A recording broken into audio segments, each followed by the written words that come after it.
चलो देखो एक बार, लास्ट क्लास मेरे ख्याल में जाते जाते ये पॉलिनोमियल फंक्शन का सारा डिस्कशन हो गया था। नेक्स्ट आप हेडिंग लिखो रैशनल फंक्शन। रैशनल फंक्शन, इसमें लिखो any function defined as y is equals to fx is equals to gx divided by hx is equals to numerator divided by denominator.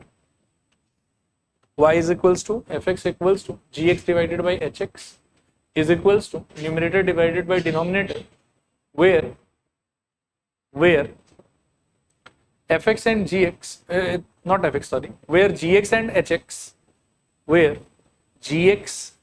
hx are both polynomial functions,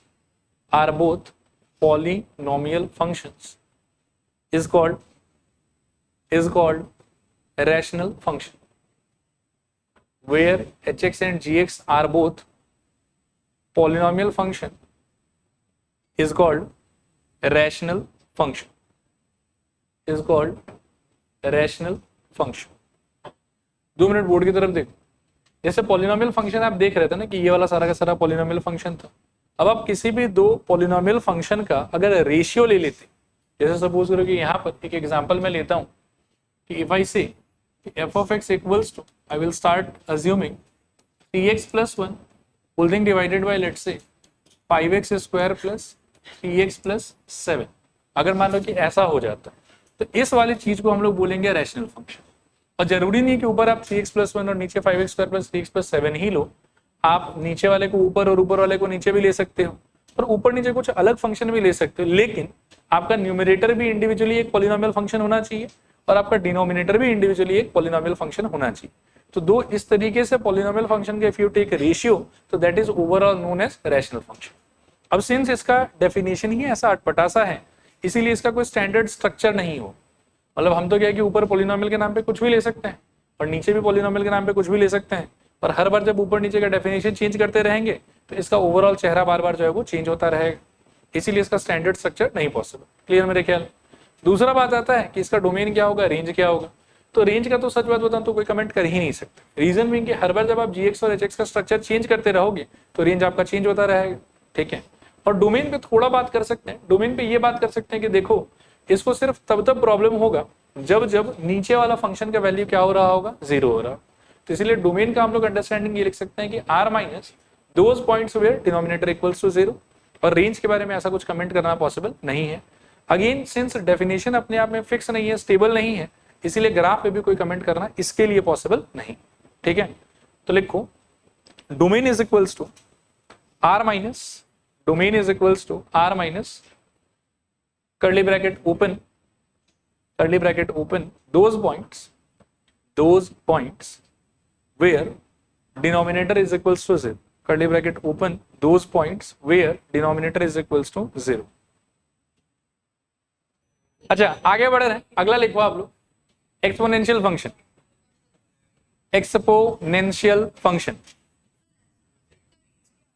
range नहीं कह सकते क्योंकि ये change होता रहेगा तो रेंज चेंज होता रहेगा, ठीक है। रेंज फिक्स नहीं है इसका, इसीलिए रेंज फंक्शन। एक्सपोनेंशियल फंक्शन, इसमें लिखो y is equals to fx equals to a power x।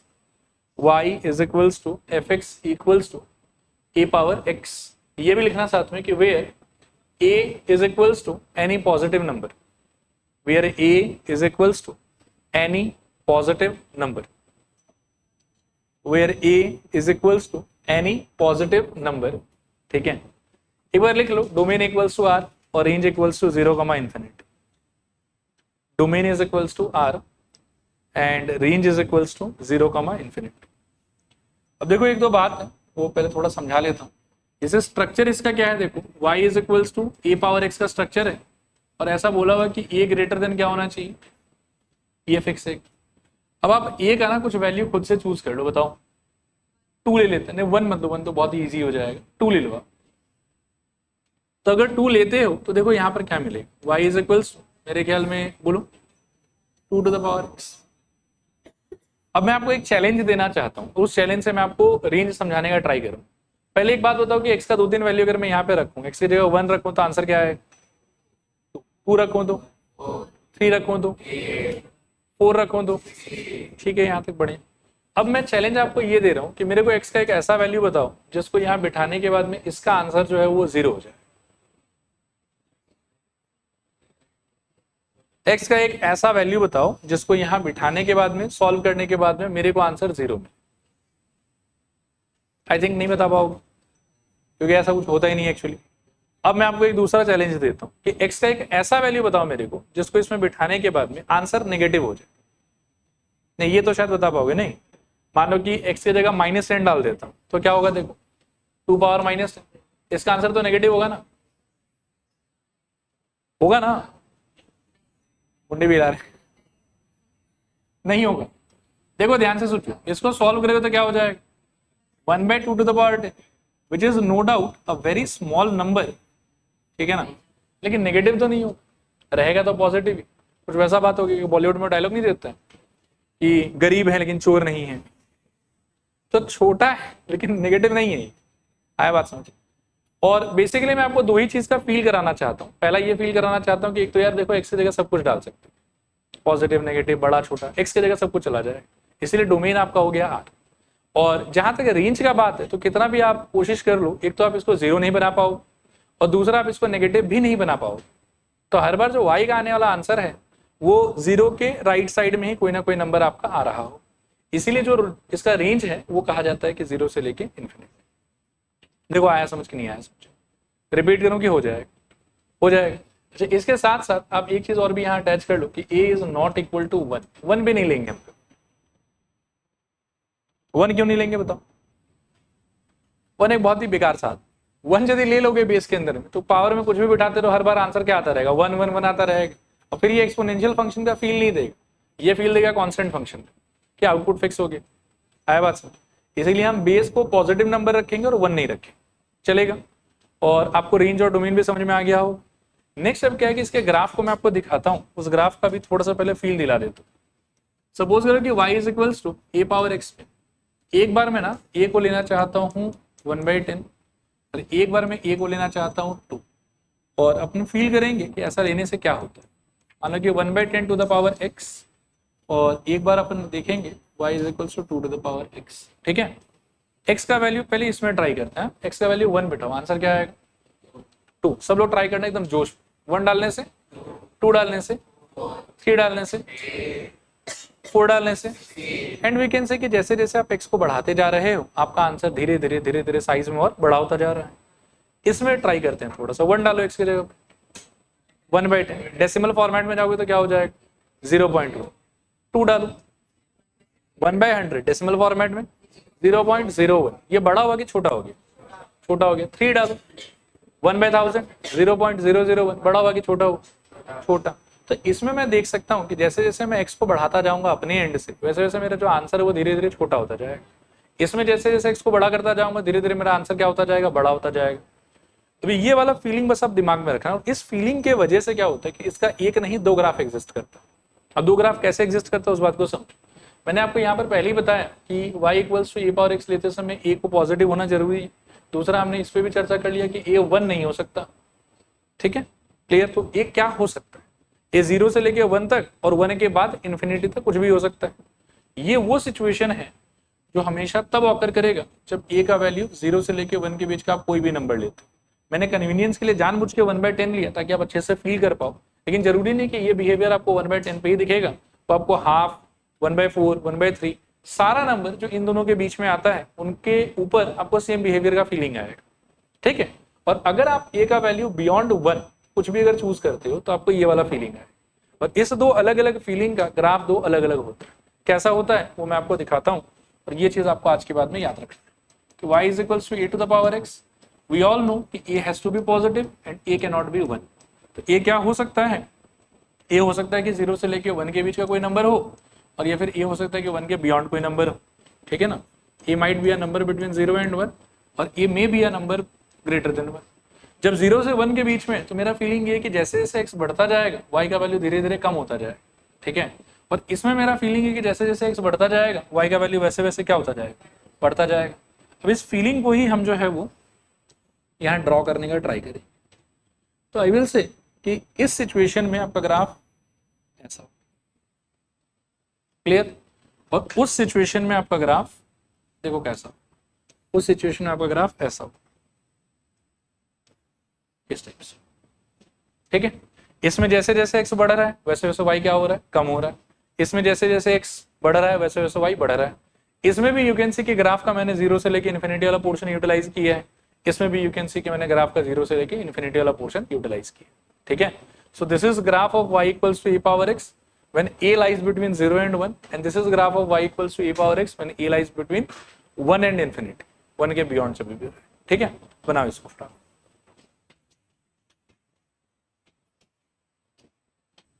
अच्छा आगे बढ़ रहे हैं, देखो नेक्स्ट लिखो logarithmic function, logarithmic function, logarithmic function, logarithmic function. इसमें लिखो y equals to F x equals to log of x base a, y is equals to F x equals to log of x base a greater than 0 होना चाहिए, a not equal to 1 होना चाहिए।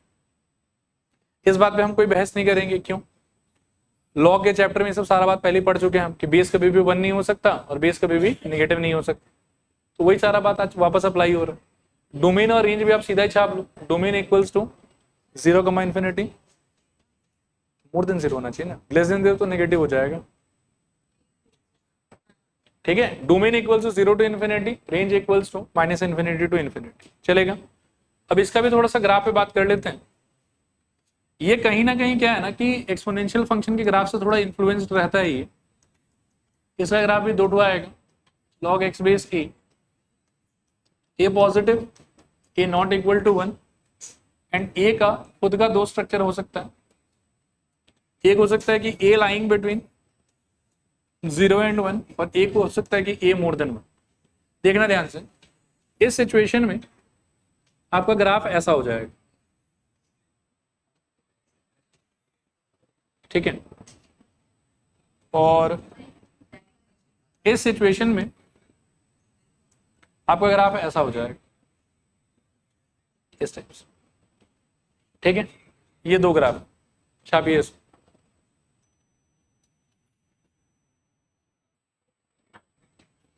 लिखिए अगला heading, लिखिए greatest integer function slash, और 2 नाम है इसका, box function slash step function. ये सब इसी का नाम, greatest integer function slash box function slash step function, ठीक है। एक बार तो ये बोर्ड पे जो लिखा है वो छाप लो। लिखो y equals to F x equals to square bracket x, y is equals to F x equals square bracket x is equals to greatest integer is equals to greatest integer less than or equal to x, greatest integer less than or equal to x, less than or equal to x, ठीक है। आगे एक बार लिख लो, मैं explain कर देता हूं। नीचे लिखो domain equals to r and range is equals to z और i, range is equals to z और i, ठीक है। अब देखो जैसे मॉडुलस का ऑपरेशन का अपना तरीका था ना, एक प्रोसेसिंग का तरीका था कि ऐसे वो आंसर देते। डू यू रिमेंबर कि मॉडुलस के ऑपरेशन का तरीका क्या था? Distance of x from 0 on the number line, ऐसे ऑपरेट करता था। इसीलिए मॉड ऑफ 5 का आंसर भी 5 और मॉड ऑफ -5 का आंसर भी 5, मॉड ऑफ 7 का आंसर भी 7, मॉड ऑफ -10 का आंसर भी 10, सब कुछ पॉजिटिव हो जाता था। वैसे ग्रेटेस्ट इंटीजर फंक्शन का भी आई विल से कि ये डेफिनेशन रट के फायदा नहीं, मैं आपको एक तरीका भी समझाऊंगा, आप उस तरीके से हमेशा सोचिएगा और एक झटके में आपका करेक्ट आंसर आता रहे, ठीक है। अब वो तरीका क्या है, पहले उस पर बात करते हैं। तो मान लो कि बॉक्स एक्स ऐसा, इसको पढ़ा जाता है बॉक्स एक्स। बॉक्स क्यों, थोड़ा डब्बा वाला फील दे रहा है, इसीलिए नाम एक और पड़ गया इसका बॉक्स फंक्शन, ठीक है। अब ये वर्क कैसे करेगा देख, मान लो कि मैं इसके अंदर में जब वैल्यूज डालूंगा तो वैल्यू 2 ही टाइप का हो सकता है, या तो it will be a integer और या फिर it will be a decimal number. Like 2 example मैं ले लेता हूँ, जैसे सपोज करिए 2 डाल दिया एक बार और एक बार डाल दिया 2.3, चलेगा। ऑपरेशन का तरीका ये है कि जो भी नंबर आपने डाला ना, आप उस नंबर पे फील कीजिए कि आप खड़े हैं ऑन द नंबर लाइन। जो भी नंबर डाला उस नंबर पे आप फील कीजिए कि आप खड़े हैं ऑन द नंबर लाइन। मान लीजिए कि मैं इसका बात करूं तो आप कहां खड़े हैं नंबर लाइन 2। अब अगर आपका लोकेशन इंटीजर का लोकेशन है तो जहां आप खड़े हैं वही आपका आंसर। इसका आंसर क्या हो जाएगा बताओ? अगर इंटीजर है तो जो इनपुट वही आउटपुट, ठीक है। लेकिन अगर नॉन इंटीजर है तो again you have to imagine same thing कि आप वहां खड़े हैं। आप कहां खड़े हैं बताइए? 2.3 पे। अब आपको मान लीजिए कि मैं ऐसे खड़ा हूं, उधर नेगेटिव इन्फिनिटी है, ऐसे चला रहा है नंबर लाइन और ऐसे जा रहा है। मैं कहां खड़ा हूं बताओ? 2.3 पे। अगर ये इंटीजर का पोजीशन होता तो मैं अपने पोजीशन को ही आंसर मान लेता, लेकिन अगर ये पोजीशन इंटीजर का नहीं है तो मुझे अपने left hand side minus infinity की तरफ ऐसे देख, और देखते समय जो सबसे पहला इंटीजर मेरे को दिखेगा ना, उस तरफ, इस तरफ मैं कभी देखूंगा ही नहीं, मैं हमेशा उधर मुड़ूंगा, और जब सबसे पहला इंटीजर हमको दिखेगा उस तरफ, वो मेरा आंसर। अब मैं अगर 2.3 पे खड़ा हूं तो माइनस इन्फिनिटी की तरफ देखते समय सबसे पहला इंटीजर कौन दिखेगा बताओ? 2। तो मेरा आंसर 2। ये वाला रूल आप दिमाग में फिक्स करो और ऐसे ही सोचना। कुछ एग्जांपल्स और कराता हूं, ध्यान से देखते जाना। मान लो कि बॉक्स ऑफ 5.7 क्या आएगा? 5। आप लेफ्ट साइड देखो, ठीक है ना। बॉक्स ऑफ लेट्स से 7.4 क्या आएगा? 7। अब थोड़ा मजाक करूंगा आपके साथ। Box of pi, pi pi 3 वाई, भाई पाई का मतलब था 3.14, उसका बॉक्स निकालोगे तो 3 आएगा। आया बात समझ? थोड़ा मजाक का लेवल बढ़ाते हैं। मान लो कि 2.3 का नेगेटिव का बॉक्स चाहिए, -3 के -2। बिल्कुल इस चीज को लेके केयरफुल रहना। आप -2.3 पे खड़े हैं तो -2 आपके राइट में आएगा और -3 आपके लेफ्ट में आएगा। आपको हमेशा देखना लेफ्ट में, ठीक है। तो आंसर आपका क्या हो जाएगा यहाँ पर बताओ? -3। अगर सब समझ में आया है अच्छे से तो -पाई का आंसर बताना सर। ये टेक्निकली कौन हो जाएगा? -3.14। और सॉल्व करोगे जैसे मैंने बोला कि अपने लेफ्ट में देखना है आपको, तो सबसे पहले आपको कौन दिखाई देगा? -4। तो ये है बॉक्स के काम करने का तरीका, ऐसे वो आपको answer they. This is greatest integer function. इसके आगे देखो, इसका थोड़ा सा हम ग्राफ बनाने का ट्राई करते हैं कि ग्राफ कैसे बनेगा। ग्राफ को पहले बना देता हूं और फिर मैं समझाने का ट्राई करूंगा। देखना ध्यान से। ग्राफ देखने में ऐसा होता है, ये, फिर ये, फिर ये, फिर ये, सीढ़ी जैसा होता है, स्टेप। इसी से इसका नाम पड़ा है स्टेप फंक्शन। फिर अब देखो इसका एक्सप्लेनेशन क्या है वो समझो। ये पॉइंट 0 है, ये 1 है, ये 2 है, ये 3 है, पीछे आओगे तो ये -1 है, ये -2 है, एंड सो। अभी लॉजिक हमको पता है कि 0 से लेके 1 के बीच का कुछ भी अगर ऐसा इनपुट देता हूं तो हर बार आंसर क्या आता रहेगा? 0। 0 से स्टार्ट करके इफ आई डोंट टच 1 के पहले तक का कुछ भी इनपुट दूं, लाइक 0.1, 0.2, 0.3, 0.4 अप टिल 0.99999, तब तक हर बार मेरे को आंसर में क्या मिलेगा? 0। क्योंकि 0.9 तक भी खड़े रह के लेफ्ट साइड से मुड़ूंगा तो 0 ही दिख रहा होगा सबसे पहले, इसलिए मेरा आंसर 0। जैसे ही 1 को टच करूंगा अपग्रेडेशन हो जाएगा। अब मैं इंटीजर को टच कर लूंगा तो मेरा आंसर 1 खुद हो जाएगा। और 1 के बियॉन्ड, 2 के पहले तक, लाइक 1.99999 तक, जब तक आप खड़े हो, मानो कि 1.5 पे खड़े हो, बार बार आपको क्या दिखता रहेगा? 1.1 पे हो तो भी 1 दिखेगा, 1.2 पे हो तो भी 1 दिखेगा, 1.3 पे हो तो भी 1 दिखेगा, 1.999 तक क्या दिखता रहेगा? बार बार 1। इसीलिए 1 से लेके 2 के पहले तक हर बार आपका y का आंसर क्या आता रहेगा? 1। ठीक है। जैसे ही आप 2 टच करोगे अपग्रेड हो जाओगे। फिर 3 के पहले तक बार बार आंसर क्या आता रहेगा? 2। 3 टच करते ही अपग्रेडेशन। अब 4 के पहले तक बार बार आंसर क्या आता रहेगा? 3। इसीलिए इसका ग्राफ देखने में ऐसा होता है। और सिंस इसका शेप थोड़ा सा स्टेप जैसा हो गया, इसीलिए इसके पास में तीसरा नाम है स्टेप फंक्शन। एक्चुअल नाम है ग्रेटेस्ट इंटीजर फंक्शन। ये डब्बा जैसा दिखता है बोल के बॉक्स फंक्शन, और ग्राफ इसका सीढ़ी जैसा दिखता है बोल के step function. These are the ideas. अच्छा एक और चीज, डोमेन रेंज पे फिर से थोड़ा बात कर लेते हैं। डोमेन तो भाई कुछ भी डाल सकते हो, कोई समस्या तो है नहीं क्या? कुछ भी डालोगे तो आंसर तो मिल ही जाएगा। तो इसीलिए डोमेन हो गया आपका आर। और रेंज में आप देखो कि हर बार जो आपको आंसर मिल रहा है, आंसर कुछ भी रैंडम नहीं हो सकता। आप आंसर हर बार कैसा होगा? आपका कुछ न कुछ इंटीजर ही होगा, इसलिए रेंज आपका आया है इंटीजर। क्लियर मेरे ख्याल? इसको छाप लीजिए। अच्छा एक क्वेश्चन लिखो, लिखो find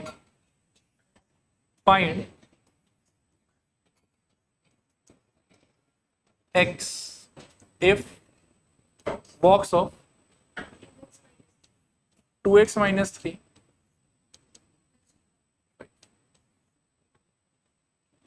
find x if box of 2x minus 3 is equals to 5। बहुत ही सिंपल आइडिया, आराम से सोचना है एकदम।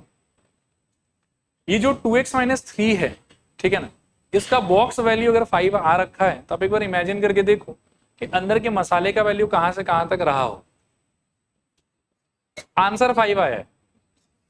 अब एक बार सोचो कि कौन से नंबर का, ऐसे बात करते हैं थोड़ा सा, कौन से नंबर का वैल्यू मतलब बॉक्स वैल्यू 5 हो सकता है।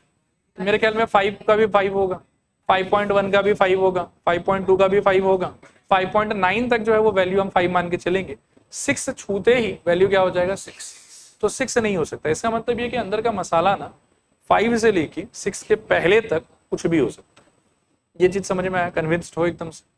बढ़ू आगे, तो आई विल से कि सिंस इसका बॉक्स वैल्यू 5 हो रहा है, सुनना ध्यान से, इसीलिए अंदर का जो मसाला है इसका 2x माइनस 3, उसका वैल्यू 5 से लेके 6 को छू नहीं पाएगा, 6 के पहले तक कुछ भी हो सकता है। क्लियर ये वाला? अब it is a very simple inequality for you. धीरे धीरे आपको यहां से x को निकालना है। किसको निकालना है बताओ? x को।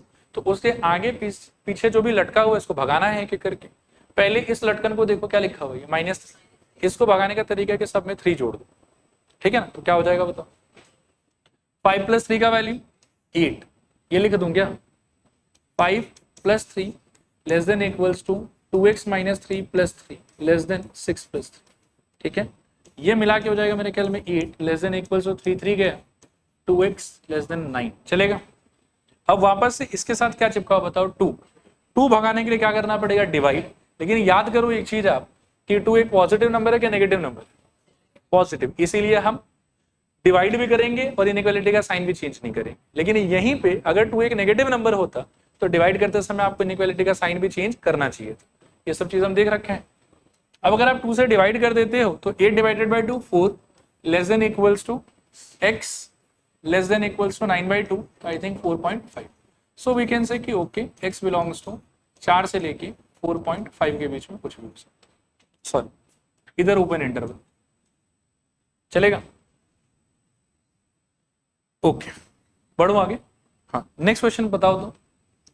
फाइंड, लिखो आप लोग भी लिखो, फाइंड x if, बोलो क्या?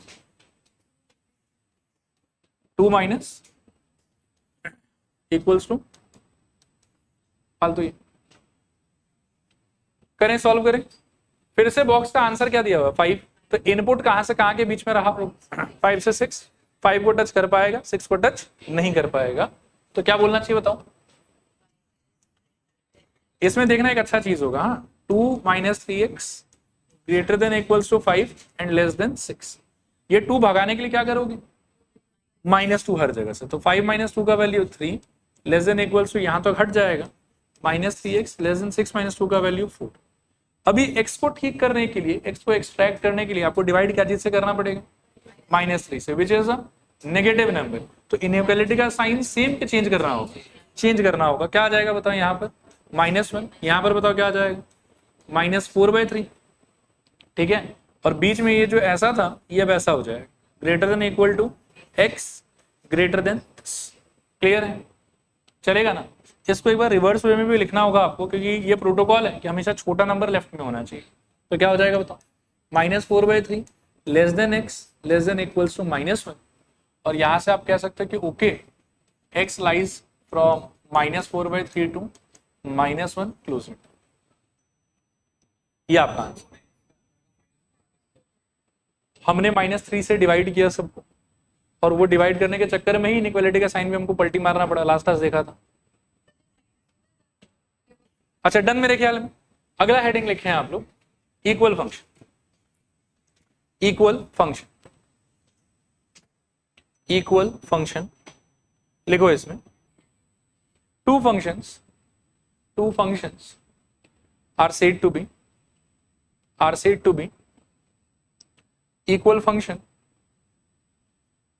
function if they have, two functions are said to be equal functions if they have same domain and range, if they have same domain and range, if they have same domain and range, full stop।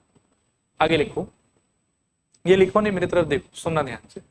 Equal function का meaning ये है कि दो अलग अलग दिखने वाला structure, लेकिन उन दोनों का ऐसा प्रॉपर्टी होना चाहिए कि जैसे ही आप सेम इनपुट डालोगे ना, आपको आउटपुट सेम मिले दोनों में से।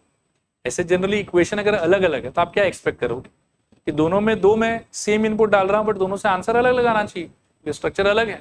लेकिन कभी कभी ऐसा होता है कि अलग अलग स्ट्रक्चर भी आपको सेम आंसर देगा सेम इनपुट डालने से। जब जब ऐसा होगा तब जब हम उन फंक्शन को क्या बोलेंगे, इक्वल फंक्शन। ये आइडिया है बेसिकली, ठीक है। एक क्वेश्चन है इसके बेसिस पर, देखिए इसको। Find the domain for which this function and this function they are equal function, ठीक है। अब इनको अगर इक्वल करना है तो इनका आउटपुट क्या होना चाहिए, सेम। लिखो, for equal function F X must be equal with G X. तो यहां से आपको मिल जाएगा I think 2x square minus 1 equals to 1 minus 3x। सबको लेफ्ट हैंड साइड में ले आओ, तो 2x square plus 3x minus 2 equals to 0। Into करने पे 4, सब्ट्रैक्ट करने पे 3, so 2x square plus 4x minus x minus 2 equals to 0। This employs twice x common, x plus 2 minus 1 common, again x plus 2 equals to 0। दोनों में से x plus 2 common और अंदर side 2x minus 1 equals to 0। फिर यहां से या तो x प्लस 2 इक्वल्स टू 0 और या फिर 2x minus 1 equals to 0। So x equals to कितना आ रहा है, माइनस 2, और x इक्वल्स टू यहाँ से कितना आ रहा है, हाफ, ठीक है। अब इस चीज का ना थोड़ा मैजिक को समझो आप। मैजिक को कैसे समझो, देखो जैसे ये माइनस 2 आया ना, इसका इक्वेशन और इसका इक्वेशन सेम सेम है कि अलग अलग, अलग अलग है। But let me show you something. Minus 2 उठा के इसमें पट को एक बार क्या आएगा आंसर, सोचो। माइनस 2 का स्क्वायर 4, 4 2 जा 8, 8 माइनस 1 7, और माइनस 2 इसमें पट को, देखो आंसर क्या आएगा 1 माइनस 3 इंटू माइनस 2, तो माइनस 3 इंटू माइनस 2 6, और 6 प्लस 1 का आंसर 7। देखो आया समझ नहीं आया। तो इसी चीज को हम लोग बोलते हैं इक्वल फंक्शन। क्लियर मेरे ख्याल में। नेक्स्ट हेडिंग लिखो आप लोग, ऑपरेशंस। यही दोनों पॉइंट उसके डोमेन में आएगा बस, ठीक है। आगे लिखो, operations on functions, operations on functions, ठीक है। ऑपरेशंस ऑन फंक्शन करूं, बहुत ही बच्चा वाला आइडिया है। जैसे कोई दो नंबर ले लो आप, सपोज करो कि 7 और 4। अब बचपन से हमने 4 चीज सीखा जो हम इन दोनों नंबर के साथ में कर सकते हैं, add, subtract, multiply and divide. If you add 7 and 5 क्या आएगा बताओ, 12। If you subtract 2, if you multiply 35, if you divide 7/5 कितना आएगा, 1 पॉइंट समथिंग आएगा। क्लियर है मेरे ख्याल में। तो यही वाला जो कार्यक्रम है ना, वो आप फंक्शंस के साथ भी कर सकते हो। मान लो कि आपके पास ये एक अपने आप में अलग सा फंक्शन है और ये एक अपने आप में अलग सा फंक्शन है। इफ यू वांट, या अगर कभी जरूरत पड़े तो आप इन दोनों को ऐड कर सकते हैं। और ऐड करने का प्रोसेस एकदम सिंपल सा हो कि जैसे इसका डेफिनेशन क्या है x प्लस 1, इसका डेफिनेशन क्या है x स्क्वायर माइनस 2, तो उन दोनों को आप ऐड करो। और ऐड करते समय क्लास 8 में चले जाओ। जैसे एल्जेब्रिक एक्सप्रेशन का सिंप्लीफिकेशन आप करते थे कि कोई अगर लाइक है तो वो ऐड सब्ट्रैक्ट होगा, और कोई अगर अनलाइक है तो ऐसे कैसे ही पड़ा रहेगा।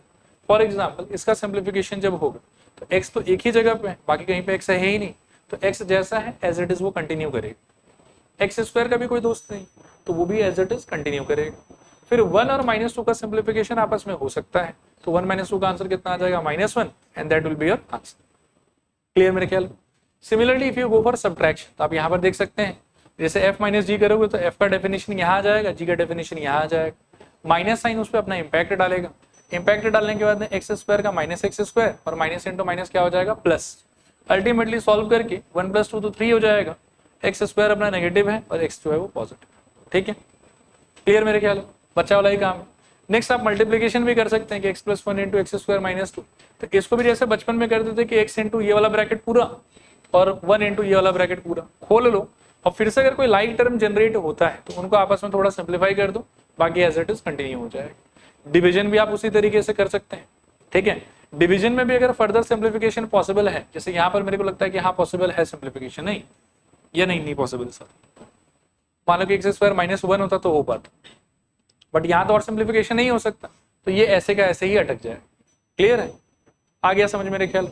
अब इसमें क्या है कि एक और नया चीज है, एक एक्स्ट्रा चीज है, वो चीज आपके दिमाग में क्लियर होना जरूरी है। वो क्या है कि जैसे f अपने आप में इंडिविजुअली एक फंक्शन है, फंक्शन बनने के लिए उसको g का सपोर्ट नहीं चाहिए, और g भी अपने आप में एक फंक्शन है, उसको फंक्शन बनने के लिए f का सपोर्ट नहीं चाहिए। लेकिन जब कभी भी आप इस चार में से किसी भी एक तरीके से इनको कंबाइन करके नया फंक्शन बनाते हो ना, तो उसके डोमेन से रिलेटेड एक रूल है कि उसका डोमेन क्या हो। f का खुद का अपना डोमेन होगा, g का खुद का अपना डोमेन होगा। जब आप ऐड करके नया फंक्शन क्रिएट करोगे तो इस नए फंक्शन का domain will B intersection of domain of f with domain of g। Similarly when you create a new function f minus g, तो इसका जो भी आएगा ना यहाँ पे इक्वेशन, इसका डोमेन विल बी इसका डोमेन इंटरसेक्शन विथ इसका डोमेन। सिमिलरली इनटू करते टाइम पर भी जो आंसर आपके आएगा उसका डोमेन विल बी f का डोमेन इंटरसेक्शन g का domain. Plus minus multiply divide के टाइम पर फिर से रिपीट कर देता हूं, f अपने आप में फंक्शन है तो उसका खुद का कुछ ना कुछ डोमेन होगा, g अपने आप में फंक्शन है तो उसका भी खुद का कुछ ना कुछ डोमेन होगा। लेकिन जब कभी भी आप f और g को मतलब आपस में ऑपरेट करके कुछ नया बनाने का ट्राई कर रहे हैं, आइदर बाय एडिशन और बाय सब्ट्रैक्शन और by multiplication, in all these three situation the new product that you create, नया जो भी आप बनाएंगे उसका domain won't be domain of f और डोमेन ऑफ g, उसका domain will be domain of f intersection domain of g।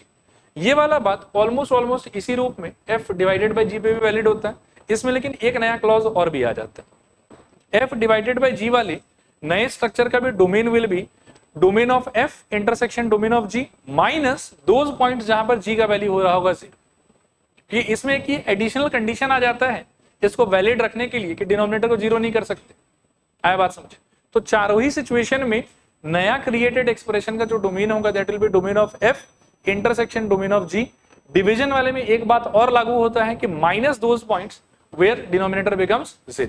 Clear मेरे ख्याल में? इस बात को लिखो, ऑपरेशन ऑन फंक्शन में लिखो, late f g are any two functions, now we can combine them to get new function, as लिखो f plus g, f minus g, f into g and f into g ऐसे लिखना आपको, f normal into g, f into g and f divided by g। चलेगा यहां तक? Para change करके लिखो, for f plus g, f minus g, f into g, for f plus g, f minus g, f into g, the domain of the new function will be ऐसे लिखो आप, d subscript f intersection d subscript g, the domain of f intersection domain of g। ठीक है, आगे लिखो, for f divided by g,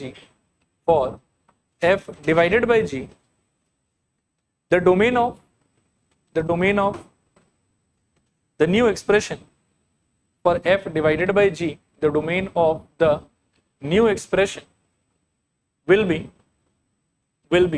ये board से copy कर लो, domain of f intersection domain of g minus bracket के अंदर पॉइंट्स हुए gx इक्वल्स टू 0 और डिनोमिनेटर इक्वल्स टू 0।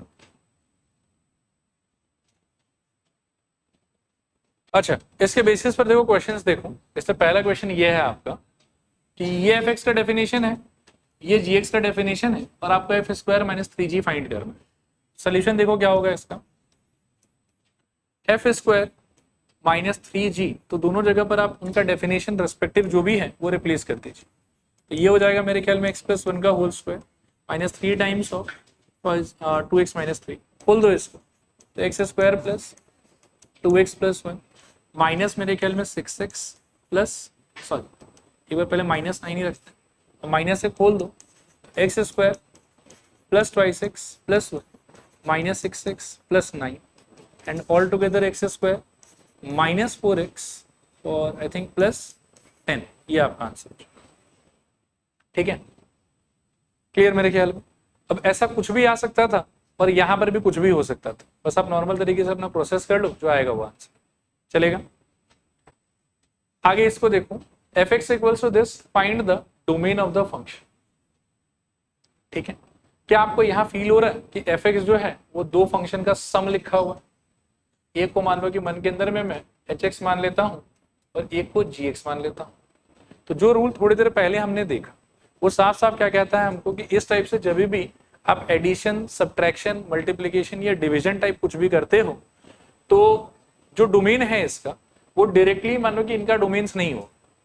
एडिशन के टाइम पर व्हाट वाज द रूल कि domain of the overall expression will be domain of this function intersection domain of this function, यही rule था हमारा। लिखो, let h x equals to root under 4 minus x and g x is equals to 1 divided by root under x square minus 1। Now for h x, अच्छा h x को देख के do you recall anything?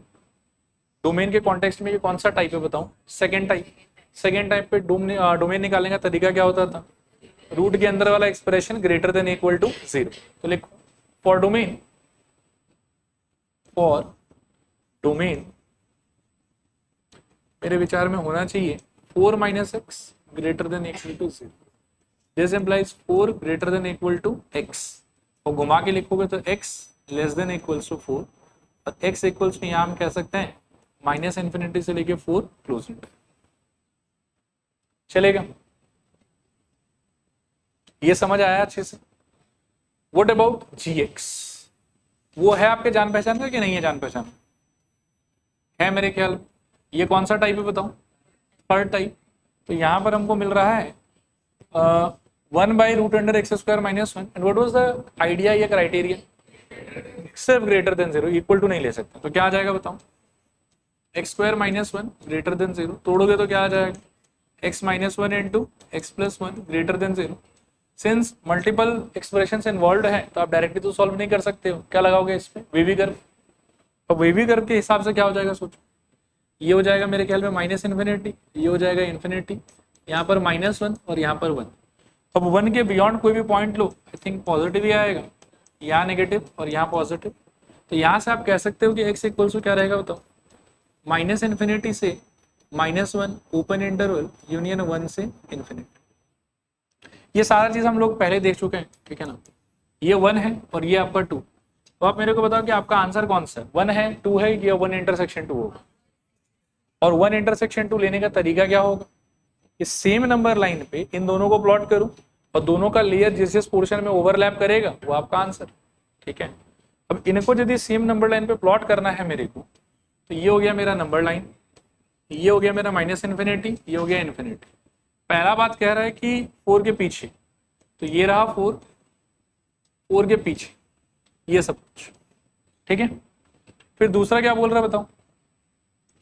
थोड़ा सा मैं लंबा कर लेता हूँ, -1 इसके लेफ्ट में ही आएगा, ठीक है? दूसरा क्या बोल रहा है कि -1 को खुद को तो नहीं लेना है, उसके पीछे सब कुछ लेना है, और 1 भी यहीं पे आएगा ना। एक सेकेंड रुक, इनको थोड़ा उस तरफ खींच, चलेगा? 1 भी तो यहीं लोकेटेड होगा, 1 को भी लेना नहीं है, 1 के राइट में लेना, चलेगा मेरे ख्याल में? अब देखिए कि दोनों लेयर में ओवरलैपिंग कहाँ कहाँ हो रहा है। तो मेरे को लग रहा है कि माइनस इन्फिनिटी से लेके -1 तक ओवरलैपिंग होगा और फिर 1 से लेके 4 तक ओवरलैपिंग होगा। थोड़ा सा और कैच, -1 आएगा कि नहीं आएगा? नहीं आएगा। So it will be like minus infinity से -1 not included, union 1 not included up to 4 लेकिन इंक्लूडेड रहेगा। ये है आपका एक्चुअल फाइनल डोमेन। देखो क्लियर है कि नहीं क्लियर? आया समझ? चले आगे। डोमेन मतलब ये वाला पार्ट खत्म। नेक्स्ट आप लिखो heading composition of function. Composition of function. Composition of function. 2 minute मेरे तरफ देखना, मैं एक क्वेश्चन है वही करके दिखा देता हूं। आप इसको देखो, एफ एक्स इक्वल्स टू ये वाला दिया हुआ है और जी एक्स इक्वल्स टू ये वाला दिया हुआ, ठीक है ना। और आपको कॉम्पोजिशन ऑफ फंक्शन मेरे से समझना है। इसको समझाने के लिए एक चीज में पहले थोड़ा सा बात कर लेता हूँ। ऐसे रैंडमली सपोज करो कि f x equals to x plus 1/x कहीं पे लिखा हुआ, ऐसे रैंडमली बात कर। अभी इसमें मैं कुछ पॉइंट्स डाल रहा हूं, आप मेरे को बताना कि आंसर्स क्या क्या आएगा। मान लो कि x इक्वल्स टू 1 डाल, तो आंसर क्या होगा? F of 1 is equals to 1 plus 1/1, yes it is 2। x equals to 2 डालने से क्या होगा? F of 2 is equals to 2 plus 1/2, और सॉल्व करके शायद कितना आ जाएगा? 5/2। मैं एक्चुअली आंसर में इतना ज्यादा इंटरेस्टेड नहीं, मैं ना इसका ये वाले फॉर्मेट में जो ओपनिंग हो रहा है उसमें ज्यादा इंटरेस्ट। ये समझ में आ रहा है? थोड़ा लेवल बढ़ाते, एक्स इक्वल्स मान लीजिए कि आप हाथ ही डाल, अब बताइए क्या है? एफ ऑफ हाथी, सॉरी एफ ऑफ हाथी इक्वल्स टू, बोलिए क्या होगा? हाथी प्लस 1/हाथी। ये समझ में आ रहा है? एक्चुअली यही चीज आपको दिमाग में बिठा कि एफ एक्स का अगर ये वाला रूल है तो एफ एक्स के अंदर जो भी कोई जाएगा ना वो इसी फॉर्मेट में बाहर निकले। सपोज करके रूल थोड़ा चेंज करता हूं, मान लो कि एफ एक्स का रूल होता कि एक्स का square plus 2 times of x plus. अब बताओ तो मेरे को एफ ऑफ हाथी क्या होता है यहाँ? बोलो, हाथी स्क्वायर प्लस ट्वाइस हाथी और प्लस 1। ये समझ में आ रहा? क्लियर है? तो हर फंक्शन ना अपने आप में जब वो एक इक्वेशन के फॉर्मेट में रिप्रेजेंट हो जाता है तो दैट मीन्स कि वो एक रूल बन गया है, and whatever person goes inside function वो उस रूल के फॉर्मेट में बाहर निकलेगा। लेआउट आपको सेम रखना है, बस यहां जिस पर्सन को रिप्लेस करोगे ना एक्स के जगह पे, अपने लेआउट में हर एक्स के जगह पे वही रिप्लेसमेंट आपको पुट कर दे। ये लॉजिक होता है। ये बात समझ में आया? और इसमें मैं कोई कॉम्पोजिशन नहीं समझा रहा था आपको, इसमें मैं आपको नॉर्मल फंक्शन समझा रहा हूं, ठीक है। अभी कॉम्पोजिशन का क्या मतलब, तो देखना ध्यान से। एक सिंपल एग्जांपल लेता हूं पहले, फिर क्वेश्चन करेंगे। मान लो कि f equals to x square plus 1 है और जी एक्स इक्वल्स टू कुछ भी आप ले लो x प्लस 2 ले, ठीक है। इनको कंबाइन करके नया फंक्शन बनाने का 4 बेसिक तरीका तो सीख ही लिया आप। ऐड कर सकते हो, सब्ट्रैक्ट कर सकते हो, मल्टीप्लाई कर सकते हो और डिवाइड कर सकते हो। एक और नया तरीका है, एक और नया तरीका क्या है कि एक फंक्शन को दूसरे फंक्शन के अंदर घुसा सकते हो, ठीक है। एक बेसिक अगर मैं लूं तो उसका रिप्रेजेंटेशन होता है एफओजी फॉग, और फॉग का मीनिंग होता है कि एफ के अंदर आप एक्स के जगह पर जी एक्स घुसा दीजिएगा।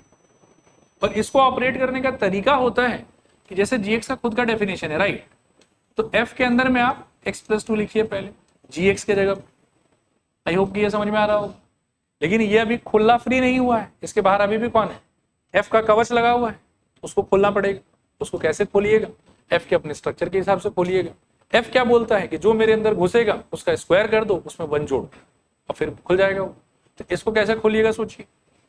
इसको आप खोलिएगा एक्स प्लस 2 का whole square plus.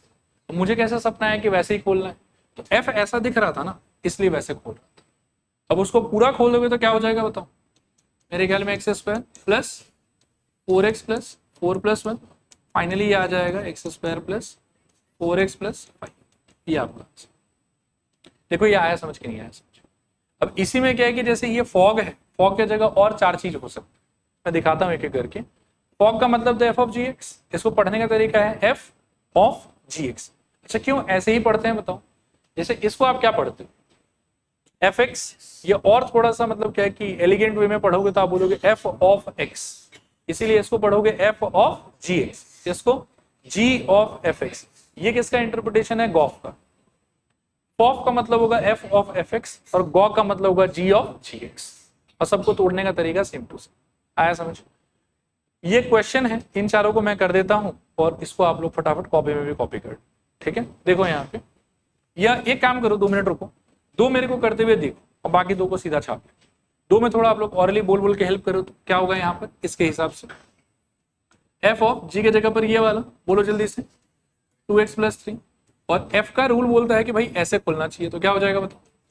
2x plus 3 का बोलो whole square minus 2 is equals to 4x² plus मेरे ख्याल में 6 2 12, मेरे ख्याल में 12x और प्लस में 9 माइनस में 2। फाइनल आंसर आपका हो जाना चाहिए 4x² प्लस 12x प्लस 7। ठीक है। अच्छा, गॉफ को खोलोगे तो क्या होगा, g ऑफ f के अंदर में क्या डालोगे बताओ, x² माइनस 2, और g बोलता है कि डबल करके 3 जोड़ना है, तो क्या करोगे बताओ, x² माइनस 2 इसका करोगे डबल और उसमें जोड़ोगे 3, तो खोल के हो जाएगा आपके लिए 2x² minus 4 plus 3 all together 2x² minus 1। चलेगा। ठीक है। इसमें हेल्प करो थोड़ा सा, फॉफ में क्या हो जाएगा, f ऑफ fx ना, तो f के अंदर में fx का ही डेफिनेशन डाल दो, क्या है x² माइनस 2, और इसको खोलोगे तो फिर से इसी स्ट्रक्चर से खुलेगा, तो क्या होना चाहिए, अंदर वाले मसाले का पहले एक बार स्क्वायर और फिर एक बार माइनस 2, पूरा खोलोगे तो शायद x⁴ माइनस 4x² और plus 4 minus 2 all together last में x⁴ माइनस 4x² और प्लस 2। ठीक है मेरे ख्याल में चलेगा ना, पक्का। लास्ट हो गया आपका गॉग, तो गॉग में क्या होगा बताओ, g ऑफ 2x प्लस 3। अच्छा, इसका अगला स्टेप सब लोग बताओ अगर समझ में आया है तो, g के अंदर ये चला गया और फर्दर इसी रूल से खोलना है आपको, तो क्या होगा बताइए, 2 times of input 2x plus 3 और plus 2, final answer 4x plus 6 plus 2, सो 4x प्लस 8 आपका आंसर। अच्छा सॉरी, ये वाला 3 होगा ना, मैंने ध्यान नहीं दिया, प्लस 3, उसके चक्कर में यहाँ पर प्लस 3 और उसके चक्कर में यहाँ पर 9। अब ठीक है, ठीक है। आपके लिए मैंने एक एग्जाम्पल का आंसर कर भी दिया है यहाँ पर, इसको भी आप घर पे चाहें तो खुद से ट्राई करके आप चेक कर लेना कि आंसर से आपका मैच कर रहा है कि नहीं कर। ठीक है। अच्छा, तो कॉम्पोजिशन खत्म। इसके बेसिस पर एक बेसिक क्वेश्चन है, ये इंपॉर्टेंट है वैसे बहुत, आइए इस पे बात करें। हाँ,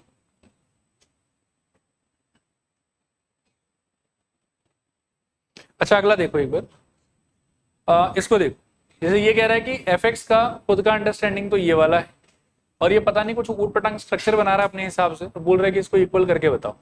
तो मैं क्या करूंगा कि मैं LHS को अलग से एक्सप्लोर करूंगा और RHS को अलग से एक्सप्लोर करूंगा, और लास्ट में दोनों से अगर सेम आंसर आया तो आई विल क्लेम कि LHS इक्वल्स टू RHS हो रहा है। चलेगा, आइए ट्राई करते हैं।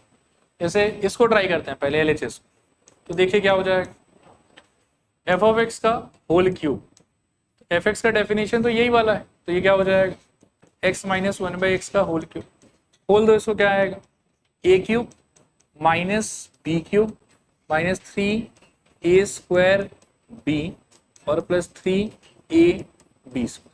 सिंप्लीफाई करने के बाद में I think x cube minus 1/x cube minus 3x और प्लस 3/x, ऐसा कुछ आना चाहिए। चलेगा। RHS पे ना सब लोग एक बार पेन रोक के अच्छे से बात करो मेरे साथ। RHS कह रहा है कि f ऑफ x का cube plus 3 times of f of 1/x, और f का आप स्ट्रक्चर याद रखना कि f कह रहा है कि जो भी अंदर जाएगा वो बाहर निकलेगा, और माइनस उसका रेसिप्रोकल होना चाहिए, जो अंदर गया है वो बाहर और माइनस उसका क्या होना चाहिए, रेसिप्रोकल। तो थोड़ा सा आप इसका बताओ मेरे को कि ये क्या होगा, x का क्यूब माइनस उसका रेसिप्रोकल यानी कि 1/x क्यूब। सोचो ये ठीक है कि नहीं, रिपीट करूं कि हो जाएगा। f बोलता है कि जो अंदर गया बाहर निकलेगा वो माइनस उसका रेसिप्रोकल, तो यहाँ f के अंदर कौन गया, x क्यूब, इसीलिए बाहर कौन निकलेगा, x क्यूब माइनस उसका रेसिप्रोकल। नहीं आया समझ, ठीक है। थोड़ा सा इस पार्ट पे भी ध्यान देना, प्लस 3 टाइम्स ऑफ, इस बार अंदर कौन जा रहा है तो बाहर क्या निकलेगा, 1/x माइनस उसका रेसिप्रोकल। एक बार मैं लिख देता हूँ, टेंशन एकदम मत, चलेगा, ठीक है।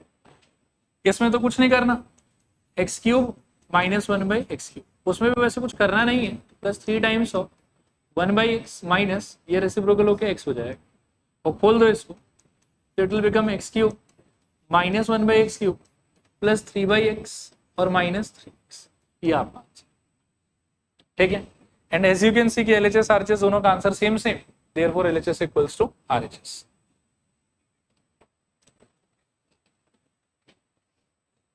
देखिए आखिरी question, draw graph of this. होता है कभी कभार ऐसे ऊट पटांग कोई भी डेफिनेशन दे देगा और बोलेगा कि इसका ग्राफ बना के बताओ, तो कैसे बनाना है मैं बताता हूँ, टेंशन में। ये पूरा एक ही पेन छोड़ो 2 सेकंड, बहुत इजी है, मैं समझा देता हूं, फिर अपन घर की तरफ चलेंगे। करूं स्टार्ट करूं। fx का एक और अवतार बता सकते हो कौन है, y। इसके जगह अपन क्या सोच सकते हैं, y। तो बेसिकली मैं मन में सोच रहा हूँ कि अच्छा y इक्वल्स टू ये सब बोला हुआ, मुझे इससे क्या बनाना है, ग्राफ बनाना। तो ग्राफ बनाने के लिए सबसे पहले क्या चाहिए होता है, x एक्सिस और y एक्सिस। पहले मैं उसी से स्टार्ट करना चाहता हूँ कि y एक्सिस बना लिया, x एक्सिस बना लिया, चलेगा यहाँ तक। इसके बाद देखो क्या, बहुत एक इंपॉर्टेंट पॉइंट आपको नोटिस करना है यहाँ पे कि y का जो डेफिनेशन है, क्या वो बहुत स्टेबल डेफिनेशन है, तो आई विल से कि नो, वो उतना स्टेबल डेफिनेशन नहीं। स्टेबल डेफिनेशन से मेरा मतलब ये है कि इनपुट चाहे कुछ भी रखो, बार बार सेम डेफिनेशन यूज करना, लेकिन यहाँ पे वैसा नहीं। ये कह रहा है कि यार y इक्वल्स टू ये वाला ले लेना जब नेगेटिव नंबर डालोगे तब, y इक्वल्स टू ये वाला ले लेना जब 0 डालोगे तब, और y इक्वल्स टू ये वाला ले लेना जब पॉजिटिव नंबर डालोगे तब।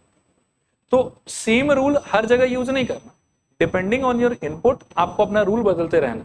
नेगेटिव नंबर पे रूल नंबर 1, 0 पे रूल नंबर 2 और पॉजिटिव नंबर पे रूल नंबर 3। तो इस चीज को सबसे पहले मैं क्या करूंगा कि अपने इस सिचुएशन में इसको सेटल डाउन कर लूं। मैं उसको ऐसे इंटरप्रेट करता हूं कि इस तरफ के पोर्शन के लिए, यानी कि -∞ से लेके 0 वाले पोर्शन के लिए मेरे को बोलना चाह रहा है I should use the rule y equals to 1 - x। Positive portion के लिए यानी कि 0 से लेके इन्फिनिटी तक के लिए he is telling me to use y equals to x plus 1। ठीक है, एंड एग्जैक्टली 0 पे ही इज टेलिंग मी कि मेरा वैल्यू कौन हो जाएगा, 1 मेरा वैल्यू ही हो जाएगा। आ रहा बात। अब ग्राफ प्लॉटिंग के लिए देखो क्या होता है, डब्बा मेथड बोल के एक मेथड होता है जो हम क्लास 10 में सीखते हैं। डब्बा मेथड का आगे भी थोड़ा सा नाम है, मैं बताता हूँ, ध्यान से देखो। यहाँ पे ऐसे डब्बा बना लिया,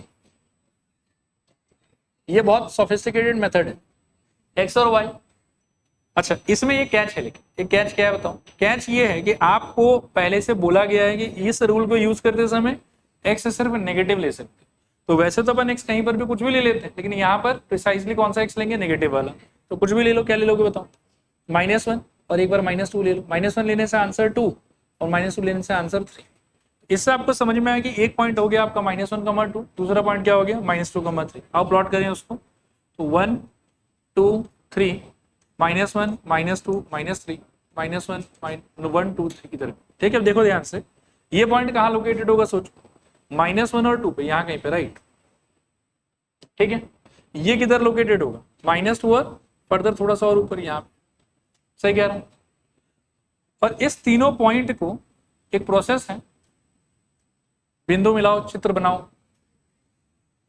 उस प्रोसेस में जब आप डालेंगे तो देखिए ऐसा कुछ होगा, चलेगा। सेम नौटंकी आपको रिपीट करना है इस तरफ के ग्राफ, मतलब इक्वेशन के लिए। तो यहां पर भी लाइन खींच दीजिए, ये x ये y। इस बार आपको x कैसा लेना है, पॉजिटिव। तो क्या ले सकते हैं, 1 और 2 ले लीजिए, तो 2 और 3 आपका आंसर हो जाएगा। प्लॉटेड पॉइंट्स आपका मेरे ख्याल में एक यहाँ लोकेटेड होगा, एक शायद से यहाँ लोकेटेड हो। और फिर से वही प्रोसेस, बिंदु मिलाओ चित्र बनाओ, उससे आपको ऐसा मिल जाएगा। और सुंदर सा आपका पिंक कलर का फोटो आ गया। ये जो फोटो आया है वही आपका ग्राफ है। ठीक है, क्लियर मेरे ख्याल में। इसके साथ में फंक्शन नाम का चैप्टर समाप्त।